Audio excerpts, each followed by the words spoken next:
ఆధునిక కాలంలో అనేక సమస్యలకు కారణం డబ్బే అని అనటంలో ఎలాంటి సందేహం లేదు. ఏ పని చేయాలన్నా ముందుగా కావాల్సింది డబ్బే. అందుకే ప్రతి ఒక్కరూ ఎంతో కొంత డబ్బును ఆదా చేయాలనుకుంటారు. అయితే ఎంత సంపాదించినా ఒక్క రూపాయిని కూడా నిలుపుకోలేని పరిస్థితి చాలామంది ఇళ్లల్లో కనిపిస్తూ ఉంటుంది. నెలంతా కష్టపడి సంపాదిస్తారు, కానీ ఏ సమస్యలు తీరవు. పైగా అప్పులు చేయవలసిన పరిస్థితి ఏర్పడుతుంది.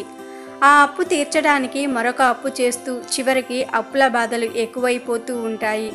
ఇలా చాలామంది ఆర్థికంగా ఎక్కువ బాధలు పడుతూ ఉన్నారు. డబ్బు సమస్యలు తీరక ఇంట్లో ప్రశాంతత లేకపోవటంతో అనేక మంది వేదనకు గురి అవుతూ ఉన్నారు. ఇలాంటి పరిస్థితులు ఎదురవ్వడానికి కారణాలు చాలా ఉండవచ్చు. ఒక ప్రణాళిక పద్ధతి లేకుండా డబ్బును వృధాగా ఎడాపెడా ఖర్చు చేయటం వంటివి. వీటితో పాటుగా ఇంటికి ఈశాన్యంలో ఈ పని చేయటం వలన, వీటిని ఉంచటం వలన మిమ్మల్ని దరిద్రం పట్టి పీడిస్తుందని పండితులు చెప్తున్నారు. మరి ఆ పనులేమిటో, ఉండకూడని ఆ వస్తువులు ఏమిటో ఈరోజు మనం తెలుసుకుందాం. సాధారణంగా అందరికీ తెలిసిన దిక్కులు తూర్పు, పడమర, ఉత్తరం, దక్షిణం. కానీ వాస్తుపరంగా మరో 4 దిక్కులు కలిసి మొత్తం 8 దిక్కులు ఉన్నాయి. వాటినే అష్టదిక్కులు అంటారు. ఆ 4 దిక్కులు ఈశాన్యం, ఆగ్నేయం, నైరుతి మరియు వాయువ్యం. ఇవి చాలా ప్రత్యేకమైనటువంటి దిక్కులు. ఇవి 2 దిక్కుల కలయిక వలన ఏర్పడతాయి. ఉదాహరణకు తూర్పు మరియు ఉత్తరం కలిసే మూలను ఈశాన్య మూల అంటారు. ఈ ఈశాన్య మూలను దైవమూల అంటారు. ఎందుకంటే ఈ ఈశాన్య దిక్కును పరిపాలించే దేవుడు సాక్షాత్తు ఆ పరమశివుడు. కాబట్టి అష్టదిక్కులలో ఈశాన్యం అత్యంత ప్రాముఖ్యత కలిగిన దిక్కు. అలాగే ఈశాన్యం అత్యంత శుభకరమైన మరియు అత్యంత శక్తి కలిగిన దిక్కు. ఇంతటి విశిష్టత కలిగిన ఈశాన్యంలో కొంతమంది తెలుసో తెలియకో చేసే పొరపాట్ల వలన వారి ఇంట్లో ఆర్థికంగా చాలా కష్టాలు పడుతూ ఉంటారు.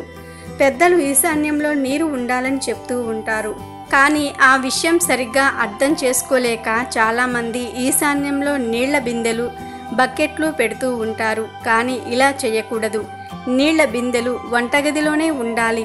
ఈశాన్యంలో నీరు ఉండాలి అంటే దాని అర్థం భూమి లోపల నీరు ఉండాలి అంటే బోర్లు, బావులు ఇలా భూమి దిగువన ఉండాలే తప్ప బిందెలలోనూ బకెట్లలోనూ పెట్టకూడదు. అలాగే మరికొంతమంది ఈశాన్యంలో అంట్లు తోమటం, బట్టలు ఉతకటం వంటి పనులు చేస్తూ ఉంటారు. ఇలా వచ్చిన నీరు అక్కడ ఉండటం వలన దరిద్రం మీ ఇంట్లో తాండవం చేస్తుంది.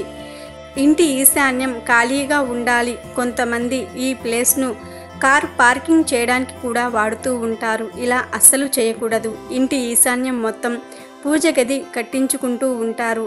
అలా కాకుండా ఈశాన్యంలోనే ఓ మూల పీటలాగా చేసుకొని పూజ చేసుకోవాలి. ఐశ్వర్యకారకుడైన ఈశ్వరుడు అడుగు పెట్టడానికి ఈశాన్యం అంతా ఖాళీగా ఉండాలి.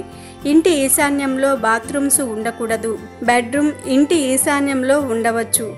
కావున మీరు కూడా ఇంటి ఈశాన్యం విషయంలో ఇప్పుడు మనం చెప్పుకున్న నియమాలను పాటించి జాగ్రత్తలు తీసుకోవటం వలన ఆ శివ అనుగ్రహంతో ఐశ్వర్యం కలిగి ఆనందంగా జీవిస్తారు. వీడియో నచ్చితే లైక్ చేయండి, షేర్ చేయండి, బట్ సబ్స్క్రైబ్ చేసుకోవడం మర్చిపోవద్దు.